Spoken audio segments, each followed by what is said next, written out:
नमस्कार दोस्तों, स्वागत है आप सभी लोगों का इंडियन फ्लाइंग के आज के इस नई अपडेट में। आज के इस वीडियो में आप सभी लोग के साथ शेयर करने वाले हैं कि एयरलाइंस और ट्रैवल से कौन कौन सी बड़ी अपडेट निकल कर सामने आ रही है। इस वक्त की पहली बड़ी खबर यहाँ पर जेट एयरवेज से जान लेंगे। जेट एयरवेज, जी हाँ दोस्तों, जेट एयरवेज को लेकर बहुत सारे लोग इंतजार कर रहे हैं कि जेट एयरवेज अपनी हायरिंग प्रोसेस को कब शुरू करेगा। सो फाइनली अब यहाँ पर जेट एयरवेज की तरफ से ट्वीट करके इस बात की जानकारी दी जा रही है कि जेट एयरवेज ने अपने हायरिंग प्रोसेस को शुरू कर दिया है। आप सभी लोग के साथ जेट एयरवेज की तरफ से जो ट्वीट किया गया है वो ट्वीट शेयर करना चाहेंगे। आप यहां पर देख सकते हैं, यहां पर साफ साफ बताया गया है कि Jet Airways is looking to onboard experience trainer captain and co pilot related to 737 NG। यानी कि फ्रेंड, जेट एयरवेज अब यहाँ पर पायलट्स, कैप्टन और को पायलट्स इन सभी लोगों की हायरिंग शुरू कर रहा है। इसके साथ साथ ये भी बोला गया है कि ये सभी लोग ऐसे होने चाहिए जो इमीडिएट बेसिस पर जेट एयरवेज में ज्वाइनिंग कर सकते हैं। इसके साथ साथ यहाँ पर ईमेल आईडी भी दी गई है, जिस ईमेल आईडी पर आप कांटेक्ट कर सकते हैं। ईमेल आईडी है careers@jetairways.com। एविएशन सेक्टर में जो लोग भी जॉब की तलाश में हैं वो इस ईमेल आईडी से कांटेक्ट कर सकते हैं और अपना जॉब अप्लाई कर सकते हैं।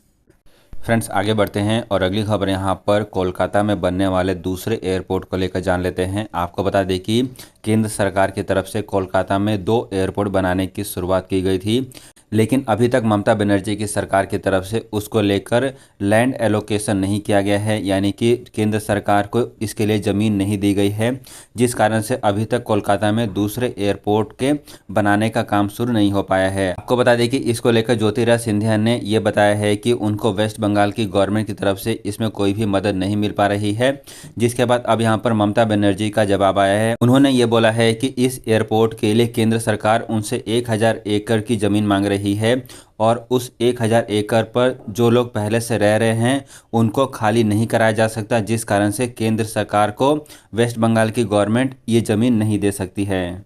इसके साथ साथ उन्होंने ये भी बोला है कि केंद्र सरकार यहाँ पर एयरपोर्ट के नाम पर पॉलिटिक्स कर रही है और हम यहाँ पर लोगों को ज़मीन से नहीं हटा सकते हैं।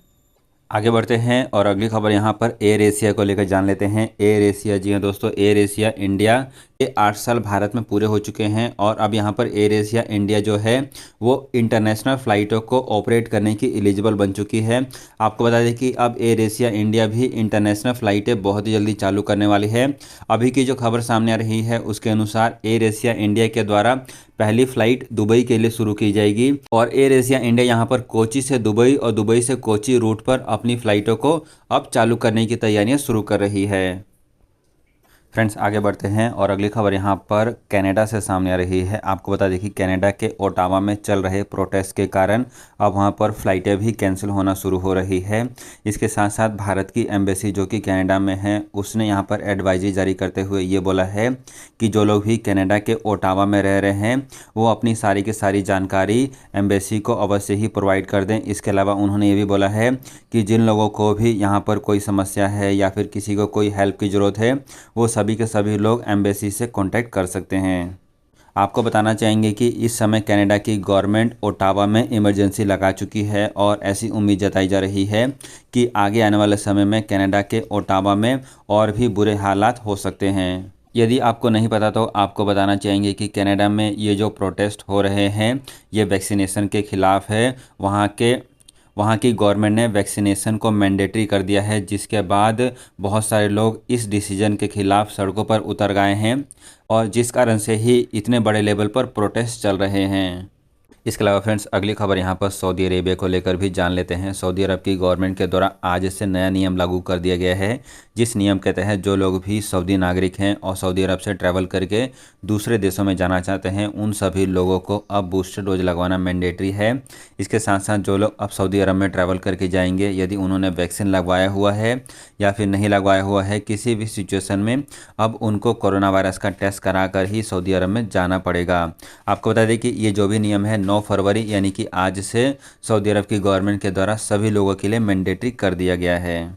फ्रेंड्स आगे बढ़ते हैं और एक और ख़बर यहाँ पर आईटा से जान लेते हैं। आईटा यानी कि इंटरनेशनल एयर ट्रांसपोर्ट एसोसिएशन की तरफ से ये जानकारी शेयर की गई है कि एविएशन सेक्टर में बहुत ही बड़े लेवल पर नई वैकेंसी शुरू होने वाली है। जी हाँ दोस्तों, यहाँ पर कई नई एयरलाइंस कंपनियों की शुरुआत हो रही है। इसके साथ साथ बहुत सारे लोग जो कि जॉब छोड़ के जा चुके हैं, अब यहाँ पर एयरलाइंस कंपनियाँ फिर दोबारा से हायरिंग प्रोसेस शुरू करने वाली है।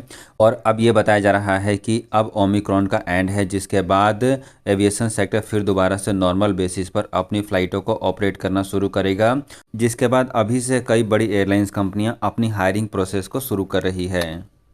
फ्रेंड्स आगे बढ़ते हैं और अगली खबर यहां पर इंडिगो एयरलाइंस से जान लेते हैं। टाटा ग्रुप के द्वारा एयर इंडिया एक्वायर करने के बाद अब इंडिगो एयरलाइंस की चिंताएं बढ़ गई हैं। इंडिगो एयरलाइंस जो कि भारत की सबसे बड़ी एयरलाइंस कंपनी है और जिसके पास भारत का सबसे बड़ा मार्केट शेयर है, अब यहाँ पर इंडिगो एयरलाइंस जो है वो एयर इंडिया और टाटा ग्रुप से डर रही है। यहाँ पर इंडिगो एयरलाइंस के मैनेजिंग डायरेक्टर और को फाउंडर राहुल भाटिया की तरफ से ये जानकारी शेयर की गई है कि इंडिगो एयरलाइंस को आगे आने वाले समय में नई अपॉर्चुनिटी और नए कंपटीशन को लेकर अभी से तैयारियां शुरू कर देनी चाहिए। आपको बता दें कि इंडिगो एयरलाइंस के जो को फाउंडर हैं राहुल भाटिया, उनको एज ए मैनेजिंग डायरेक्टर 4 फरवरी अपॉइंट कर लिया गया है और अब वो कंपनी के नई स्ट्रैटेजी के ऊपर काम कर रहे हैं। फ्रेंड्स एक और बड़ी खबर यहाँ पर मलेशिया को लेकर भी जान लेते हैं। जो लोग भी मलेशिया के लिए ट्रैवल करना चाहते हैं उनके लिए काफ़ी अच्छी खबर सामने आ रही है, क्योंकि अब मलेशिया की गवर्नमेंट मार्च महीने तक अपने इंटरनेशनल बॉर्डर पूरी तरीके से ओपन करने की बात कर रही है। यहाँ पर मलेशिया की गवर्नमेंट ने ये बताया है कि वो अपने इंटरनेशनल बॉर्डर मार्च महीने तक पूरी तरीके से ओपन कर देंगे और जो लोग भी मलेशिया आना चाहते हैं वो बिना क्वारंटीन के ट्रैवल कर पाएंगे।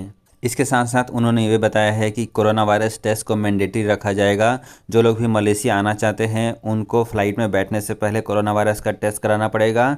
इसके साथ साथ मलेशिया में आने के बाद भी उनका कोरोना वायरस का जांच किया जाएगा। फ्रेंड्स आगे बढ़ते हैं और अगली खबर यहाँ पर कोरोना वायरस टेस्ट यानी कि पीसीआर टेस्ट को लेकर खबर सामने आ रही है। नॉर्मल पीसीआर टेस्ट कराने में कम से कम 7 से 8 घंटे का समय लगता है, लेकिन अब यहाँ पर कई सारे चाइनीज़ साइंटिस्ट का ये दावा है कि उन्होंने एक नया टेस्टिंग किट डेवलप कर लिया है, जिसकी मदद से अब कोरोना वायरस का जांच केवल 4 मिनट में ही किया जा सकेगा। जी हाँ दोस्तों, ये लोग बात कर रहे हैं पीसीआर टेस्ट के बारे में और ये बताया जा रहा है कि चाइनीज़ साइंटिस्ट ने एक ऐसा corona virus testing kit develop किया है जिसकी मदद से पीसीआर टेस्ट को केवल 4 मिनट में ही किया जा सकेगा।